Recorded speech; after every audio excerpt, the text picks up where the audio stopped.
Hey there, I'm Stephan and this is the Strenuous Life Podcast.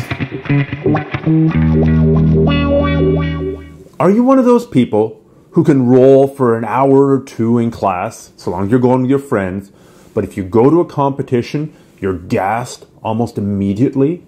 You're just so tired? If so, you're making one of the classic beginner competitor errors. I can almost guarantee it, that you are holding your breath or breathing really shallowly. This is such a common occurrence that somebody who's in pretty good shape, has pretty good cardio, goes to a competition and gasses out. How long do you think that Lance Armstrong, how long do you think that the world's best marathon runner, how long do you think the world's best long distance swimmer could go if he had to hold his breath? The answer is not very long. The answer is maybe they could go for 20 or 30 seconds max, but then they will be in a severe oxygen deficit, and it'll take them a long time to come out of it. If they had to keep on going, well, that's a really high bar to clear. Similarly, if you're essentially holding your breath, or just breathing really shallow, and only using 10 or 20% of your lung capacity, you are going to get tired so quickly. And that's not even taking into account that in your typical tournament, you're going to be going much harder than you normally go in sparring. So you're combining going much harder, exerting much more energy, together with taking in that much less oxygen, and your body being able to produce much less energy at a time when it needs more. So this is a classic mistake. I've seen it over and over, and I've probably committed it myself. How do you solve it? It's actually pretty easy. For the next month, when you're sparring, the only thing you focus on is breathing. You tell your partner, look, if I'm holding my breath, let me know. If I'm not breathing effectively, let me know. Then all you're going to think about is breathing. Big, deep breaths. It doesn't really matter what kind of breathing you use. Yes, diaphragmatic breathing is better than non-diaphragmatic breathing, but it doesn't matter. Just stuff the air in there. Big, full breaths. It's unlikely that you're going to hyperventilate so much that you get dizzy and pass out. This is really unlikely. So long as you're using all that oxygen, as long as you're going hard, you can use a tremendous amount of oxygen. It's only a problem when you're not doing anything. If you're sitting there and you sit and hyperventilate, yeah, you can pass out. But if you're going hard, breathe heavily and breathe deeply. So focus on that.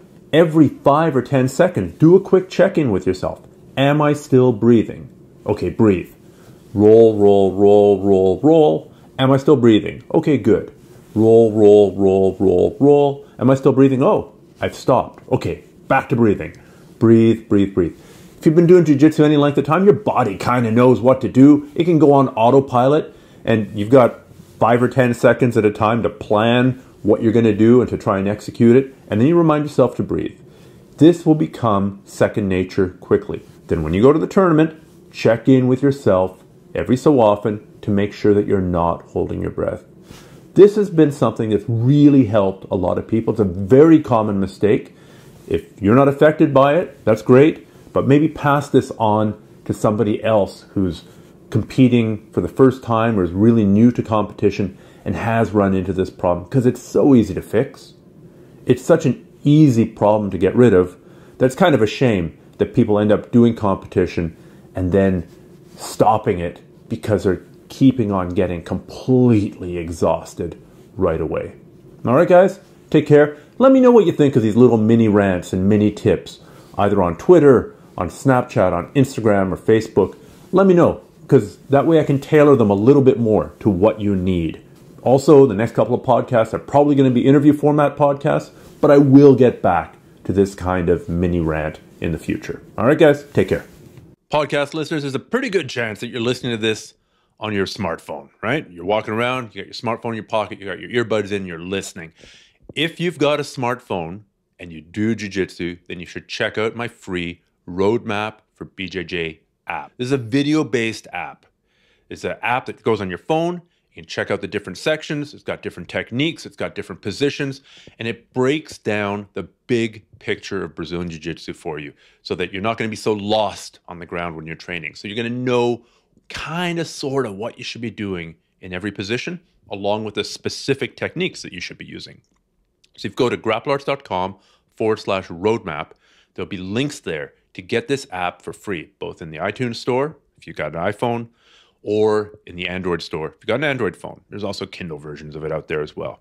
Once again, you can grab that at grapplearts.com/roadmap. That'll point you in all the right directions to get this app, whatever kind of phone you have.